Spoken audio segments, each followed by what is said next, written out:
अवधूत चिंतन श्री गुरुदेव दत्त श्री स्वामी समर्थ महाराज के जय, अक्कलकोट महाराज की जय. रडू नकोस बाळा, तुझ्या डोळ्यातलं प्रत्येक अश्रू स्वामी समर्थ पाहत आहेत. तुझ्या मनातील दुःख, तुझ्या आयुष्यातील अडचणी, तुझ्या घरातील तणाव, तुझ्या भविष्याची चिंता, हे सगळं स्वामींना माहीत आहे.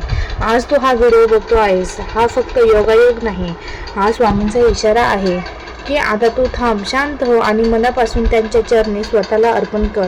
कारण ज्या क्षणी तू भक्त पूर्णपणे होतो त्या क्षणी स्वामी त्याला सर्वात जास्त जवळ घेतात. तू एकटा नाहीस बाळा. आयुष्यात असे काही क्षण येतात की आपल्याला वाटतं आता सगळं संपलं. कुणी समजून घेत नाही, कुणी जवळ घेत नाही आणि मन इतकं भरून येतं की स्वतःशीही बोलावंसं वाटत नाही. पण त्या क्षणी एक गोष्ट कायम लक्षात ठेव, तू एकटा नाहीस. तुझ्या पाठीशी, तुझ्या श्वासात, तुझ्या प्रत्येक वेदनेत श्री स्वामी समर्थ उभे आहेत. तुला दिसत नसतील पण ते तुझ्यासाठी शांतपणे खूप काही करत आहे. स्वामींना सगळं माहिती आहे बाळा. तू रात्री उशिरापर्यंत जागून किती विचार करतो, तुझ्या मनात किती भीती आहे, तुझ्या डोळ्यातून किती वेळा अश्रू वाहतात, हे सगळं स्वामींना माहीत आहे. तू कुणालाच काही सांगत नसलास तरी त्यांना तुझ्या मनाचा प्रत्येक कोपरा माहीत आहे. म्हणूनच आज ते तुला सांगत आहे, घाबरू नकोस बाळा, मी तुझ्या सोबत आहे. अंधार कायमचा नसतो. आज तुझ्या आयुष्यात अंधार असेल, संकट असतील, अडचणी असतील, पण बाळा अंधार कायमचा नसतो.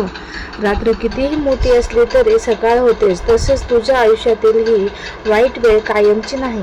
स्वामींची कृपा जेव्हा तुझ्या आयुष्यात उतरेल तेव्हा हेच अश्रू आनंदात बदलतील, हेच दुःख शांतपणे बदलेल आणि हेच हरवलेलं मन पुन्हा जगायला शिकेल. विश्वासाची ताकद. तू फक्त एक काम कर, मनापासून स्वामींवर विश्वास ठेव. कधी कधी आयुष्यात परिस्थिती इतकी कठीण होते की आपल्याला देवावरही प्रश्न पडतो, पण स्वामींवर विश्वास हा कधीही तुटू देऊ नको. कारण जिथे माणसाचे मार्ग संपतात तिथून स्वामींची कृपा होते. तुला आज जे शक्य वाटतं ते उद्या स्वामींना आशीर्वादाने सहज शक्य होईल. रडू नकोस बाळा, तुझं रडणं स्वामींना सहन होत नाही. तुझ्या डोळ्यातील पाणी पाहून त्यांचं हृदय पिळवटून जातं. म्हणून ते तुला वारंवार सांगतात, तुझं दुःख मला दे पण तू हिंमत सोडू नको. तू थकला असशील पण थांबू नकोस. तू हरला असशील पण कोसळू नकोस.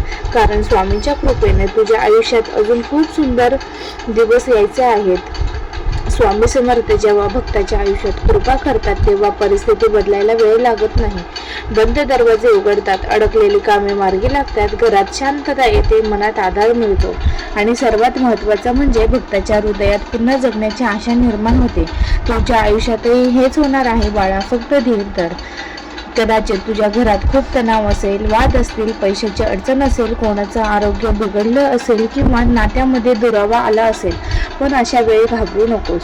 स्वामी समर्थाच्या नावात अशी शक्ती आहे की ती तुटलेलं घर पुन्हा जोडू शकते, हरवलेली शांती परत आणून देऊ शकते, कोरड्या मनातली आशेचा झरा निर्माण करू शकते.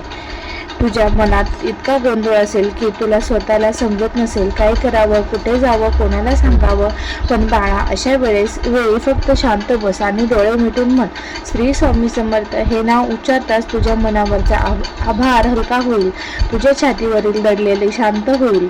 तुझ्या विचारांचा वेग कमी होईल. कारण स्वामींचे नाव हे फक्त नाव नाही, हे मनात शांत करणारा दिव्य स्पर्श आहे. आज तुला काही दिसत नसेल, काही बदलत नाही असं वाटत असेल, पण याचा अर्थ असा नाही की स्वामी काही करत नाही. उलट कधी कधी सर्वात मोठं काम ते शांतपणे दिसत नसताना सुरू असतं. तुझ्या आयुष्यात योग्य लोक येण्यासाठी, योग्य संधी मिळण्यासाठी, योग्य वेळ येण्यासाठी स्वामी आत्ताच काम करत आहे. तू फक्त धीर सोडू नको बाळा. तुझी वेळही येणार आहे. आज तुझ्या वेदना सहन करतो आहेस, त्याच वेदना उद्या तुझी ताकद बनणार आहे. आज जे लोक तुला कमी समजतात तेच उद्या तुझे यश पाहतील. आज जे अश्रू गालांवर आहे तेच उद्या आनंदाश्रूने बदलतील. कारण स्वामींच्या दारी उशीर असतो पण अंधार कायमचा नसतो. कधी कधी आयुष्यात सर्व काही विस्कटल्यासारखं वाटतं, पण खरं तर तो क्षण असतो जेव्हा स्वामी काहीतरी मोठं घडवण्यासाठी तयारी करतात. तुला वाटतं तू हरतो आहेस, पण स्वामी तुला जिंकण्यासाठी तयार करत असतात. तुला वाटतं तुझं आयुष्य रिकामं होते, पण स्वामी ते रिकामं करून त्यात आनंद, समाधान आणि कृपा भरायला जागा तयार करतात.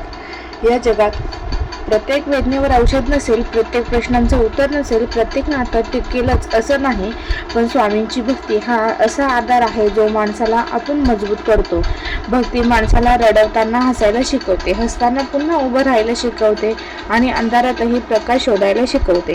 म्हणून बाळा, परिस्थिती कशीही असो, स्वामींचं नाम कधी सोडू नकोस. स्वतःला सावर बाळा. तू खूप काही सहन केलं आहेस, तू खूप लढला आहेस, तू खूप वेळ तुटूनही पुन्हा उभा राहिला आहेस. आता अजून थोडा धीर धर, कारण तुझ्या आयुष्यातील हा संघर्ष वाया जाणार नाही. स्वामी समर्थ तुझ्या प्रत्येक वेदनेचं रूपांतर आशीर्वादात करतात. जेव्हा कुणाचाही आधार उरत नाही तेव्हा स्वामींचा हात सर्वात घट्ट असतो. जगाने जरी तुला सोडलं तरी स्वामी कधी सोडत नाही. लोकांनी नातं तोडलं तरी स्वामी नातं तोडत नाही. लोकांना विश्वासघात केला तरी स्वामी सोडत नाही. म्हणून आज मनापासून त्यांना हाक मार, कारण ते फक्त देव नाहीत, ते भक्ताच्या आयुष्यात खरा आधार आहे. बाळा, जर आज तुझ्या डोळ्यात पाणी असेल तर समज की स्वामी तुझ्या जवळ आहेत. जर आज तुझं मन खूप दुखत असेल तर समज की स्वामी तुझ्या वेदना ऐकत आहेत. जर आज तुला सगळं संपल्यासारखं वाटत असेल तर समज की स्वामी नव्या सुरुवातीची तयारी करत आहे. तुझ्या आयुष्यात अजून काही सुंदर घडायचं आहे. फक्त तू विश्वास ठेव, तू फक्त धीर धर, तू फक्त स्वामीचं नामस्मरण करत राहा. चला आता डोळे मिटा, मन शांत करा आणि मनापासून एकदा म्हणा, श्री स्वामी समर्थ. जय जय स्वामी समर्थ. तुमच्या आयुष्यात अंधार दूर हो, तुमच्या घरात सुख, शांतता आणि समाधान नांदो. तुझ्या मनाला धैर्य मिळो आणि स्वामी समर्थांची कृपा तुझ्यावर आणि तुझ्या कुटुंबावर सदैव राहो. श्री स्वामी समर्थ.